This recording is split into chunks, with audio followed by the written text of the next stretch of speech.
رمضان کی عظمت اور فضیلت یہ ہے کہ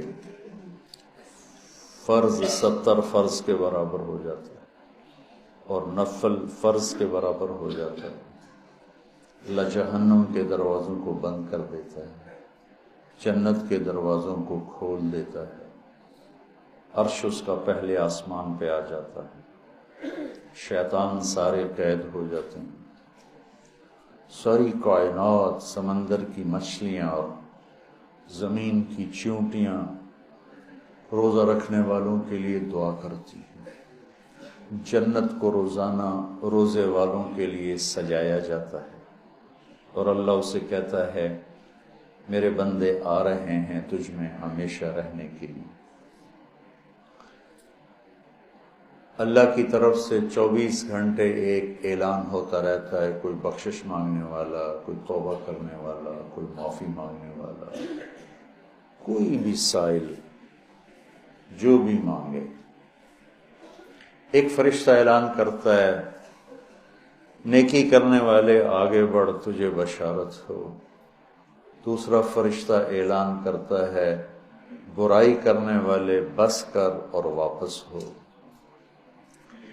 تو میرے نبی کا فرمان ہے کہ اگر لوگوں کو رمضان کی قیمت کا اندازہ ہو جائے تو یہ تمنا کرتے کہ سارا سال ہی رمضان ہو، رمضان میں جو مر جائے اس کی بخشش ہو جاتی، اس کا حساب نہیں ہوتا، حساب نہیں ہوتا نا۔ تو کسی نے مجھ سے پوچھا بعد میں ہوتا ہے؟ میں نے کہا اللہ تعالیٰ کوئی ہماری طرح، اللہ تو رحیم و کریم ہے، ایک دفعہ چھوڑ دیا تو چھوڑ دیا، یہ تھوڑا ہونا آ جاؤ بھائی ضمانت کینسل ہو گئی ہے دوبارہ پا دو یہ تو دنیا کے دستور، جب اس نے ایک دفعہ کہا چاؤ۔ تو یہ بہت مبارک مہینہ ہے۔ پہلی تیاری کیا ہے کہ آج تک ہم سے جتنی خطائیں ہوئیں، کوئی زبان کی، کوئی آنکھوں کی، کوئی کانوں کی، کوئی معاملات کی، کوئی معاشرت کی، اس سب سے ہم آج پہلی رات ہے توبہ کر۔ آپ تو تھوڑے سے بیٹھے ہو، یہاں لاکھوں لوگ جڑے ہوئے ہیں، دو بڑی مصیبتیں ہیں، ایک غیبت ایک حسد۔ تو ہم جتنے لوگ میری بات سن رہے ہیں، ہم اپنے رمضان کی ابتدا کریں توبہ کریں، ٹھیک ہے نا؟ اللہ تعالیٰ کے نبی کہتے ہیں میں دن میں 70 دفعہ توبہ کرتا ہوں، استغفار۔ آپ تو معصوم پاک پاکیزہ امت کو سکھانے کے لیے۔ دوسری بات، دنیا کا ہر انسان کسی وقت بھی توبہ کر سکتا ہے کہ نہیں؟ کر سکتا ہے نا؟ کوئی پابندی تو نہیں۔ تو جب ہر انسان کے بارے میں ہر وقت یہ توقع ہے کہ یہ توبہ کر سکتا ہے، تو پھر کسی بھی انسان کو مسلم کافر حقیر سمجھنے کا کوئی جواز ہے؟ آج وہ یہ کر رہا ہے، وہ رات کو توبہ کر لے، وہ کل توبہ کر لے، وہ موت کے آخری لمحے میں توبہ کر لے، تو میری حقارت تو مجھے گرا دے گی اور وہ جنت کے مزے کر رہا ہو۔ تو رمضان میں داخل ہونے کے لیے دوسری تیاری یہ ہے کہ اپنے دل کو سب کی نفرت سے صاف کر دو۔ اللہ نے میرے نبی سے کہا لست علیہم بمسیطر، میرے نبی آپ ان کے اوپر کوئی ٹھیکیدار نہیں ہیں، یہ میرا کام ہے، بس آپ اپنا پیغام پہنچائیں۔ تو آپ اس پیغام پہنچانے میں سامنے کون تھے؟ کافر، اور آپ دیکھ رہے تھے اس کو ایمان نصیب نہیں ہوگا، یہ تو آپ کو اللہ نے نظر دی تھی، پھر بھی آپ نے اس کی اتنی منتیں کی ہیں۔ ابو جہل، آپ نے کہا میری امت کا فرعون ابو جہل ہے، اور موسیٰ کے فرعون سے بڑا فرعون ہے کہ موسیٰ کے فرعون نے مرتے ہوئے کہا توبہ کرتا ہوں، اور اس امت کے فرعون نے کہا گردن ذرا نیچے سے کاٹنا تاکہ لوگوں کو پتہ چلے کسی سردار کی گردن۔ آپ نے اس کے گھر کے اتنے چکر لگائے جس کے بارے میں جانتے تھے نصیب میں ہدایت نہیں ہے، کہ وہ کہنے لگا اے محمد بس کرتے، ہم قیامت کے دن گواہی دے دیں گے کہ تو نے ہمیں اپنے رب کا پیغام پہنچا دیا تھا، اب بس کرتے۔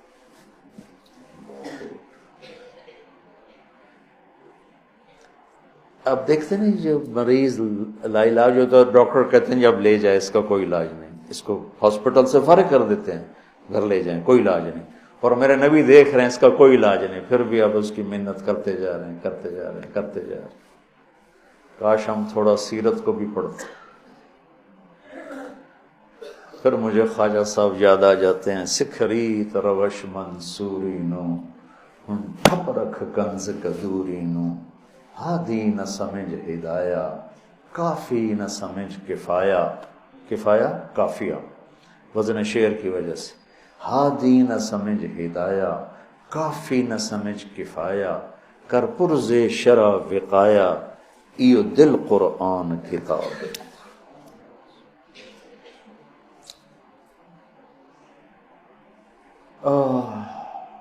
تو دوسرا کام سامعین اور آپ حاضرین کہ ہم اوروں کی نفرت سے بھی دل کو صاف کرتے ہیں۔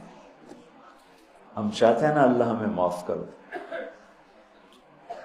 تو ہم ہر ایک کے لیے یہی چاہیں کہ اللہ اس کو معاف کر دے۔ جس کو میرے نبی دیکھنا نہیں چاہتے تھے، حضرت حمزہ کے قاتل وحش، اللہ نے ایمان دے دی۔ اور بات لمبی ہو رہی لیکن یہ چونکہ ہمارے دل نفرتوں سے بھر چکے ہیں، اور بہت مبارک مہینہ ہے، اور المشاہین کی بخشش نہیں ہوتی پورے رمضان میں، جس کے دل میں نفرت ہو کسی کی، اس کی بخشش نہیں ہوتی، اور اس کو ہم گناہ ہی نہیں سمجھتے۔ چند آدمیوں کے بارے میں آپ نے فرمایا تھا جہاں ملیں قتل کر دو، چاہے وہ بیت اللہ کے پردے کے اندر بھی۔ ان میں ایک عبداللہ بن ابی سرحہ بھی ہیں، اکرمہ بن ابی جہل بھی ہیں، واشی بھی ہے۔ تو وہ 17 تھے، 3 عورتیں 14 مرد، اس میں سے 13 کو ہدایت نصیب ہوئی، 2 قتل ہوئے اور 2 کا پتہ ہی نہ چلا بھائی۔ عبداللہ بن ابی سرح یہ حضرت عثمان کے خالہ زاد تھے، تو وہ ان کو سفارشی بنائے۔ اب وہ اندر سے طائب ہو چکے ہیں، نظام اللہ کے ہاتھ میں ہے۔